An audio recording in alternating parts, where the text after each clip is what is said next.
Bien, saludamos con nuestro primer invitado, le damos la bienvenida al exsecretario para la reconstrucción de Manabí, Carlos Bernal. Con él vamos a hablar sobre el caso Reconstrucción de Manabí. Lo ponemos en pantalla. ¿Cómo está, Carlos? Buenos días, gracias por acompañarnos aquí en Ecuador en Directo. Muy buenos días a ustedes, muy buenos días a toda su audiencia. Carlos, bueno, primero quisiera que nos haga un preámbulo.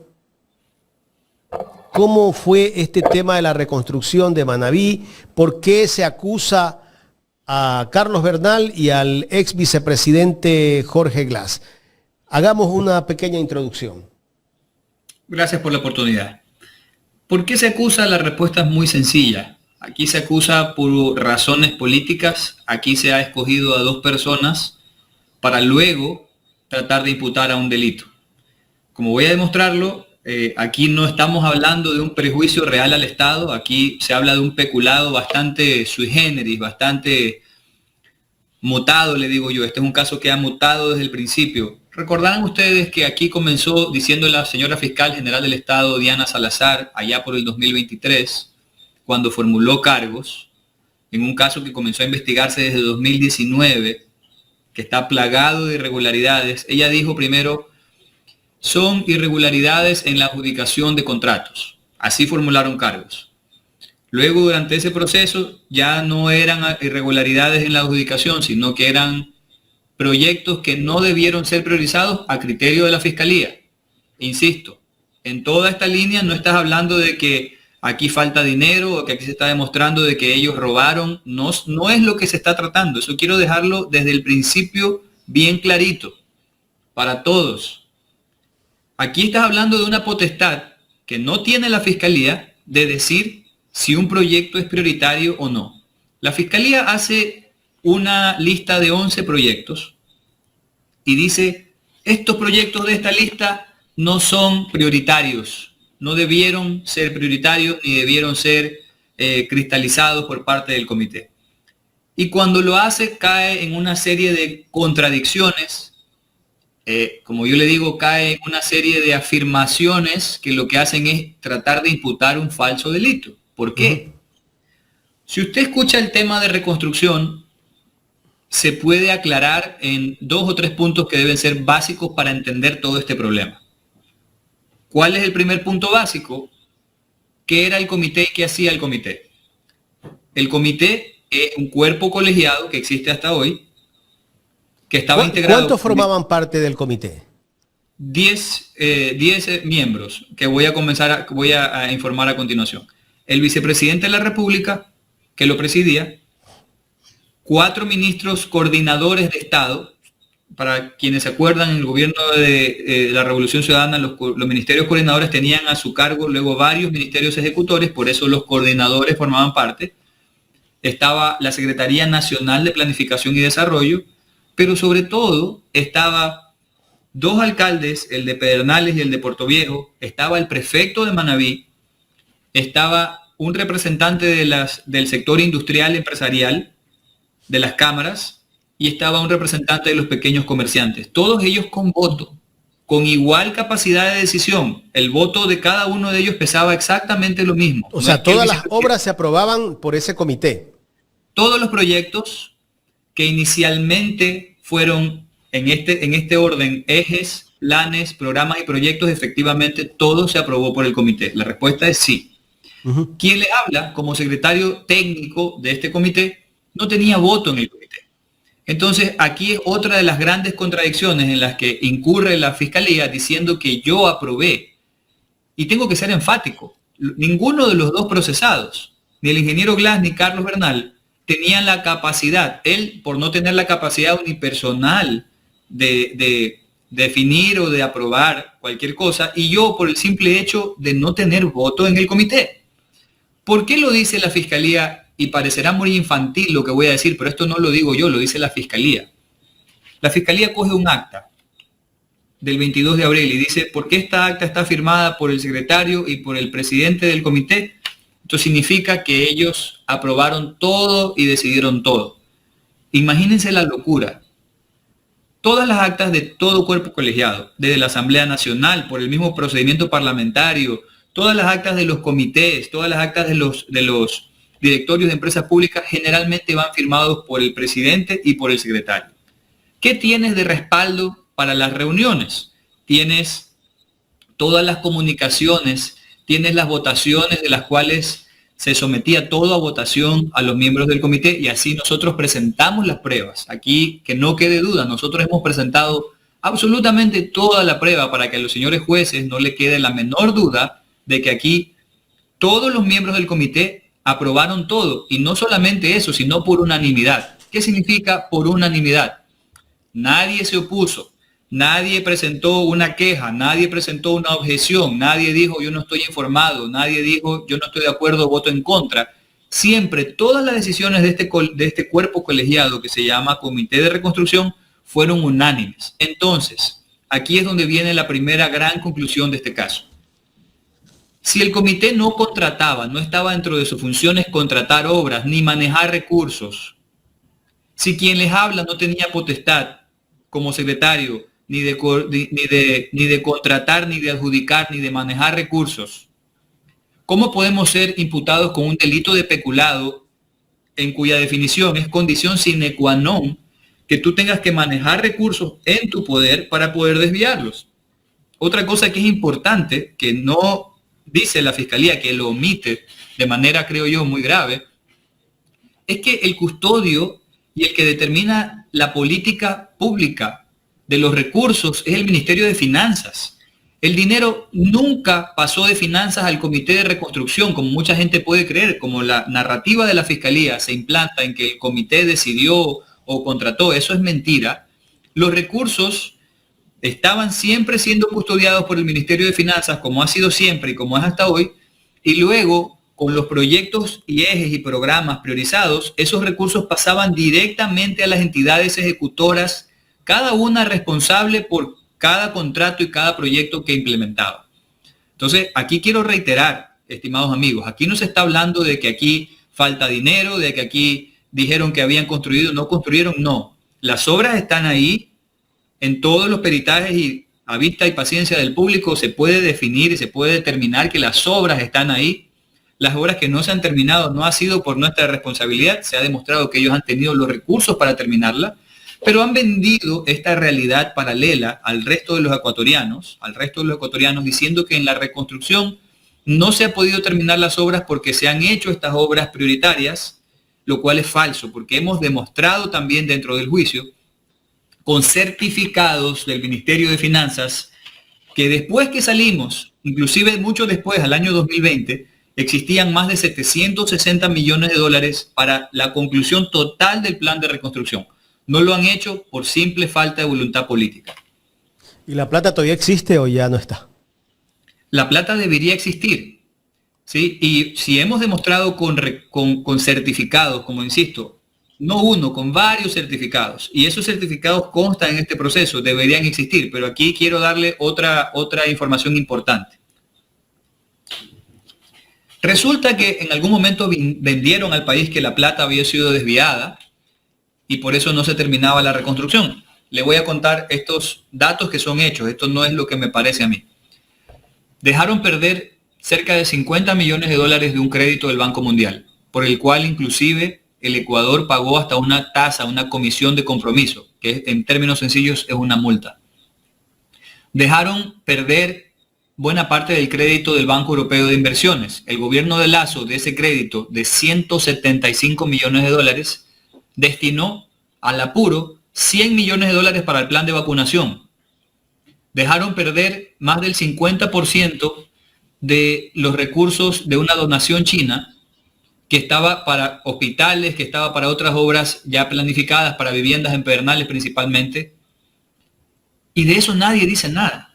Entonces daría la impresión de que después de que el gobierno de Correa se termina en el país, hay esa idea de que como que ya no hay gobierno al que pedirle cuentas, a qué gobierno reclamarle o a qué gobierno exigirle, aunque se tengan los recursos. Aquí quiero ser enfático con otra cosa que me parece muy importante. En mi calidad de secretario, yo tenía la obligación de presentar informes trimestrales a la Asamblea Nacional para informar detalladamente de todos los proyectos y todas las acciones que se venían desarrollando en torno a la reconstrucción. Entonces tampoco nos pueden venir a decir que es por falta de transparencia o por falta de haber hecho nuestro trabajo que se nos está imputando un juicio penal. Y escúchese bien, aquí está pidiendo la Fiscalía una sentencia de 13 años y una reparación integral al Estado de 225 millones de dólares por obras que están ahí y por recursos que se ha demostrado que están ahí. No ha podido demostrar la Fiscalía ni nadie que aquí hay un faltante de recursos o lo que es peor aún, que se haya desviado este recurso y que las obras no existen. Ellos están partiendo de la premisa de que las obras existen. Contraloría entregó un informe, me imagino, de presunto peculado en contra de ustedes. Buena pregunta. La respuesta es que sí, pero los argumentos son de llorar. La Contraloría dice que el Parque Las Vegas no es una obra de reactivación productiva porque cuando se estaba construyendo, que obviamente no estaba terminado, no estaba reactivando la economía. Ese es el argumento. ¿Y qué contralor fue el que hizo ese informe? Celi, Pablo Celi, en ese momento la dirección... El que está preso. Claro, no, y el tema está clarísimo. O sea, y así mismo, ¿no? Que porque la vía no estaba terminada, si no estaba terminada, no prestaba su servicio, pues, entonces no puedes decir que es reactivación productiva. Y aquí no es solamente lo que la Contraloría o la Fiscalía opine, aquí hay que hablar ya de las leyes. Yo hacía una reflexión estos días. Yo digo, en este momento, si nos han llevado a un juicio, estamos en un juicio, aquí ya no caben especulaciones, ya no cabe que la teoría, no cabe la hipótesis, aquí es lo que se pueda probar en el juicio. Esto ya se practicó una prueba documental y en ninguna parte, escúchese bien, en ninguna parte la Fiscalía ha podido probar ningún delito. Los recursos no eran manejados por el comité. Este servidor no manejó recursos, no entregó contratos, no tenía capacidad de decidir contratos. Más allá de todas las ilegalidades que ha hecho, en este caso, ni siquiera puede sostener por qué una obra es de reactivación productiva o no. Y la misma ley de solidaridad dice que es la ley para reconstrucción, construcción y reactivación productiva de las zonas afectadas por el terremoto. Y aquí es donde yo también me pongo a pensar y digo, estamos comparando esas obras que ellos cuestionan versus nada. Porque después del 2017, la reconstrucción no ha avanzado prácticamente nada. A mí me gustaría que un funcionario de gobierno dijera, de cualquiera de los gobiernos siguientes, dijera, no, nosotros pensamos y desarrollamos este proyecto nuevo. Pensamos, desarrollamos y financiamos este proyecto nuevo. Pensamos, desarrollamos, estructuramos este proyecto nuevo. Nadie ha hecho nada nuevo. Nadie ha hecho una gestión válida por lograr un centavo más para la reconstrucción.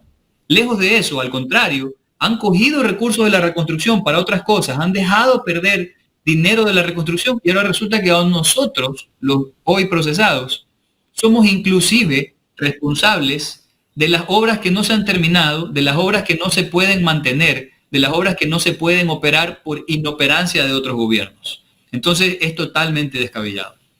¿Qué gobiernos son los responsables de estas obras que no se hicieron, que estaban en el proyecto de hacerse y no se hicieron? Bueno, es claro. Luego vino el gobierno de Lenín Moreno. Lenín Moreno se dedicó y recuerdo claramente, se dedicó a cambiar los letreros de las casas que había hecho Rafael Correa y le puso el nuevo símbolo de gobierno y le puso Casa para Todos para decir que él había hecho casas. El mismo gobierno de Moreno sacó de la cuenta de reconstrucción 300 millones de dólares para gasto corriente. Eso evidentemente es un peculado. Y luego el gobierno de Lasso contrata otros proyectos con los mismos recursos de la reconstrucción. Es decir, aquí hay una responsabilidad en cadena. Este propio gobierno, el actual gobierno, escúchese lo que voy a decir. En abril de este año llega a Puerto Viejo el gobierno nacional y transfiere 8 millones de dólares al municipio para la contratación de una plaza memorial en el centro de Puerto Viejo. Déjenme decirles que no hay ninguna diferencia entre una plaza memorial y un parque, en este caso el Parque Las Vegas. Está financiado con los mismos recursos de la Ley de Solidaridad, los mismos recursos que ellos dicen que hemos cometido un delito por haber priorizado, mal dicho priorizado, pero por haber cristalizado el parque. Debería estar siendo procesado también. Se hace, y con esto quiero más bien manifestar que se abre con este caso. Verá, usted sabe que toda resolución, toda sentencia de la Corte Nacional genera jurisprudencia, ¿sí? Se convierte en ley. Entonces, el precedente que esto crea es terrible, porque mañana el mismo presidente de la República puede ser enjuiciado penalmente por decisiones que puedan ser legítimas de su posición de presidente de la República. Cualquier alcalde, prefecto, cualquier funcionario público, porque la Fiscalía puede venir a decir: esa obra no es prioritaria, a mí no me parece. Cualquier municipio aprobó su plan anual de contrataciones, dice: a mí no me parece esto que fue correcto, entonces yo aquí voy a determinar que es un peculado. Entonces, cuando tiene que forzarse la ley, cuando tiene que estirarse y retorcerse la ley para tratar de acomodar un delito, recuerdas que yo inicié esta descripción contando esta historia de los hechos, diciendo que ha mutado, ha evolucionado. Primero adjudicación de contratos, luego priorización. La Procuraduría, quien persigue una reparación al Estado de 225 millones, salió con una teoría que a mí ya me dejó un poco más desubicado.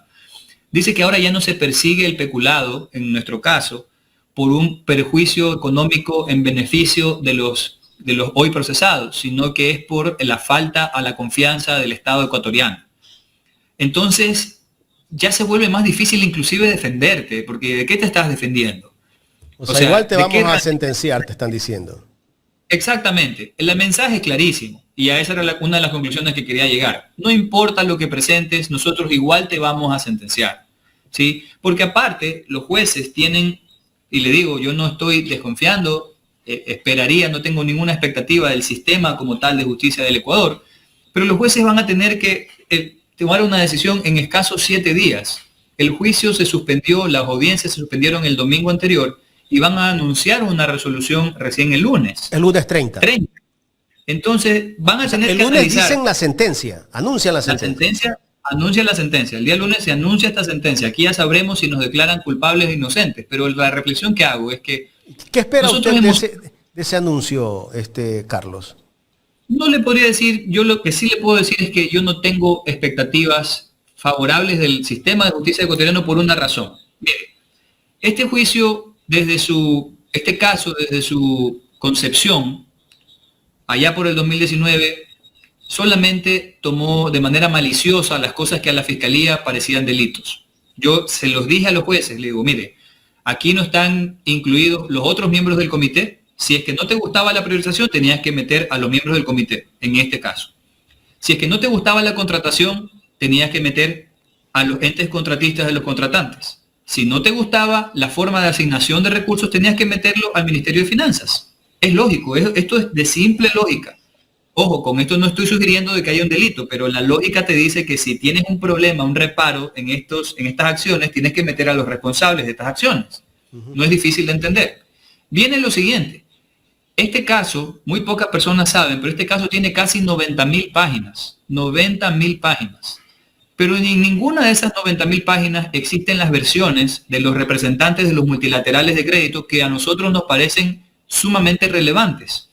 Porque la reconstrucción fue financiada en más de un 50% con los multilaterales de crédito. Entonces, tendría que habérseles preguntado a ellos si ellos detectaron alguna anomalía, un mal uso de recursos, si ellos dijeron que estos recursos tenían que ir para A y se destinaron para B, C, X y Z, y eso no está. Y eso se lo dije a los jueces. Y otra de las cosas que se lo digo a la población, como usted bien lo decía, doctor, no importa, el mensaje es: no importa que presentes, te vamos a sentenciar, porque los jueces van a tener que tomar una decisión tan delicada como esta, analizando decenas de miles de páginas de pruebas y todos documentos y muchos documentos, mucha prueba documental, en apenas 7 días.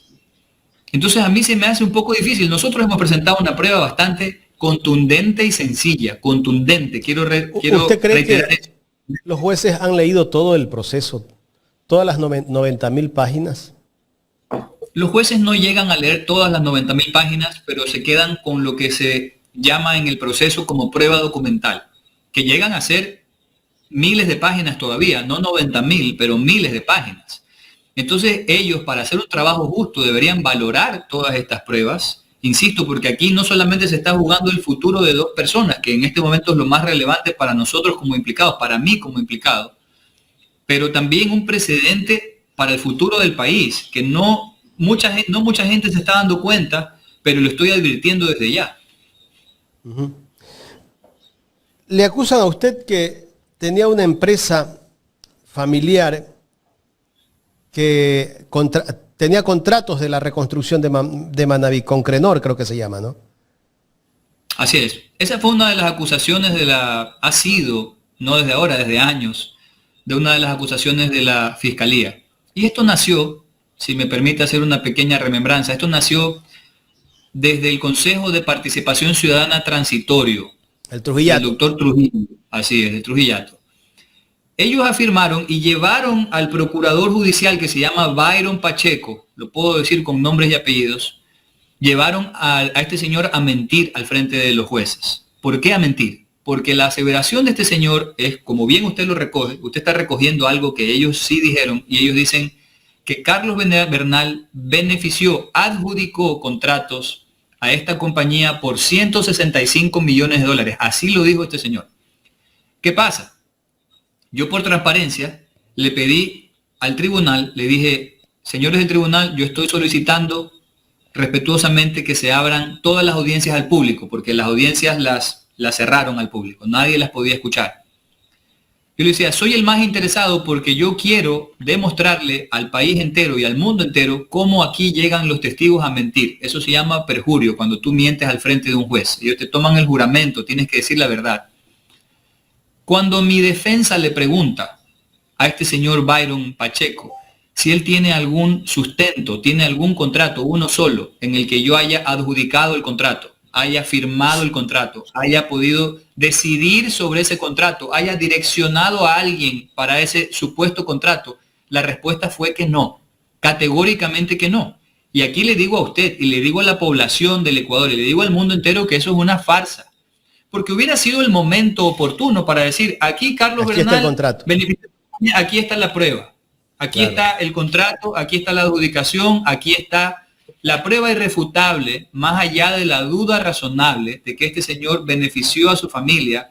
Y eso es lo que yo hubiera querido ver. Yo obviamente sé que no hubiera podido, que era imposible que lo pongan de esa manera, porque ese planteamiento es falso, es totalmente falso. Y lo que sí ha logrado ese ataque, esa acusación sin fundamentos, es que hayan muchas personas como daños colaterales, hayan muchos daños materiales y de todo tipo en torno a este caso de reconstrucción, en el que les digo, aquí no hay contratistas, aquí no hay nadie más procesado, solamente las dos personas que usted ha nombrado, el ingeniero Jorge Glass como vicepresidente de la República y Carlos Bernal como secretario del comité. Es así de absurdo este caso. Y el resto de que formaban parte del comité, ellos no fueron llamados a este juicio. Absolutamente no. Insisto, con esto no estoy sugiriendo siquiera que se haya cometido aquí un delito. Eso quiero dejarlo bien claro. Yo le ponía hace un momento una analogía a unos señores, ¿no? a otros periodistas. Le decía, este caso se ha planteado como que si te quieran responsabilizar de un accidente de tránsito, de un grave accidente de tránsito, ¿no? Pero resulta que cuando vas a la escena de los hechos, primero que no ha existido un accidente de tránsito. El carro o los vehículos supuestamente participantes de este accidente están intactos. Ahí están los proyectos. Segundo, a las personas que están imputando por ese delito no iban manejando el carro, no iban manejando ese vehículo. Por eso es que cuando hace usted la pregunta de que si el comité está, y la respuesta es no está involucrado, el comité como cuerpo colegiado decidió unánimemente, y de eso hay las pruebas, eso quedaba en actas. Y si usted revisa las actas de todas las actuaciones del comité desde el principio hasta la última, hasta el día de hoy, sigue siendo igual. Las actas las siguen firmando el presidente y el secretario y todo sigue quedando registrado en las actas y lamentablemente, lo que sí ocurre hoy lamentablemente es que ya esos informes trimestrales a la asamblea no se envían. Entonces ahora es más difícil todavía hacerle seguimiento al avance de reconstrucción, a los compromisos y a las tareas adquiridas por la reconstrucción. Cuando nosotros cumplíamos a cabalidad la ley, yo cumplía a cabalidad mis funciones, que eran coordinar, sistematizar y hacer seguimiento y con eso enviar los informes a la Asamblea. En mis funciones no estaba ni contratar, ni asignar recursos, ni decidir sobre las fuentes de financiamiento, ni quién contrata, ni quién no. Entonces, si tú tienes por una parte a una persona que no puede adjudicar contratos, no tiene nada que ver con contratación, y por otra parte, esta supuesta, la compañía Concrenor a la que se refieren, que ha presentado certificados, y esto escúchese bien, ha presentado 2 certificados de 2 entidades públicas diferentes que dan fe de que esta compañía jamás ha sido contratista del Estado.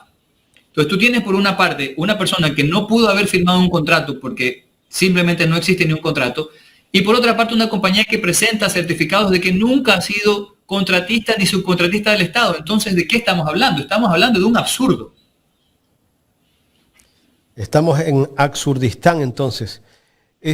Doctor, ¿usted no cree que todo esto es buscar otra sentencia en contra de Jorge Glass para que no salga de la cárcel? Mire, a este punto le puedo decir que sí, porque me entero en el juicio. Yo, por obvias razones, no he tenido contacto con el ingeniero Glass. Y en el juicio él dijo que había sido ofrecido para colaborar, le habían ofrecido que sea colaborador eficaz.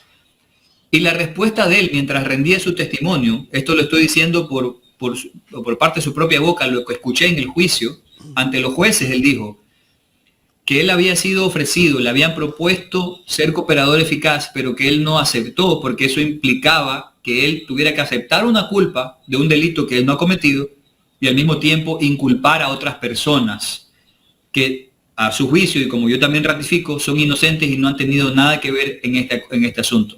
Entonces, si ya nos queda duda de que aquí hay una motivación política o un ensañamiento político en contra de esta persona, de quien les habla, o de cualquier otra persona por su trabajo, por su trayectoria, por las razones políticas que fuera, creo que ya es muy poco lo que cabe analizar. Como usted bien lo dijo, aquí no importa las pruebas que presenten, no importa si la Fiscalía pueda sustentar o no sus afirmaciones, que de por sí ellos no están diciendo que aquí se han robado dinero. Ojo, aquí no estamos diciendo que hay un peculado porque se han desviado o se han robado el dinero. Aquí están diciendo que las obras no le gustan a la Fiscalía y por eso tenemos que pagar 225 millones de dólares. ¿Se arrepiente de haber sido parte de ese comité de reconstrucción, Carlos? No me arrepiento porque hicimos un trabajo. Pero si sabía que iba a venir este problema. Nadie tiene una bola mágica para adivinar el futuro. Yo no me arrepiento porque pudimos ayudar a mucha gente, ¿sí? Y eso es una satisfacción que no se va a perder con nada. Pero lo que sí le digo es que duele ver cómo el país ha perdido la capacidad de análisis, ha perdido la capacidad de objetividad. Cómo al ver que, ¿cómo puede juzgarse? Ha perdido la lógica. Mira este razonamiento, ejercicio muy lógico. ¿Yo por qué le hago esa consulta? Porque yo me imagino, o sea, viendo que están acusando y tal vez van a juzgar injustamente a personas que hicieron fue ayudar a una provincia o a 2 provincias que estaban en una emergencia y que se hizo mucho por esas provincias. Resulta que ahora te juzguen. ¿Y quién se quiere arriesgar después a aceptar un tipo de cargo público como el que ustedes tuvieron en ese tiempo? Porque no sabes si mañana también te van a llamar porque te persiguen políticamente o porque persigan a quien estuvo en ese gobierno. Ese es el precedente que están sentando. Doctor, ese es el precedente que están sentando lamentablemente, y eso es lo que vuelve que la función pública sea luego retardataria, sea luego que tenga miedo a tomar decisiones o hacer su trabajo, simplemente cumplir su trabajo. Si usted se pone a analizar los cargos que plantea la Fiscalía en mi contra, de lo que yo puedo hablar, están básicamente haciendo una descripción de mi trabajo. Están diciendo, yo te estoy procesando penalmente por haber cumplido tu trabajo. ¿En qué locura? ¿En qué cabeza cabe? Lo que le decía para concluir la idea, a nosotros nos están juzgando porque no se ha hecho toda la reconstrucción en 11 meses. Han pasado 9 años, más de 9 años desde que ocurrió el terremoto del 16 de abril de 2016. Estamos 2025. 9 años y nosotros en 11 meses logramos un avance del 60%. Así está en los informes de la Asamblea, así está en los documentos, esto no lo digo yo. No se trata de que me crean a mí, son hechos, son hechos. Le guste a quien le guste, En 11 meses se avanzó el 60% de las tareas previstas para reconstrucción.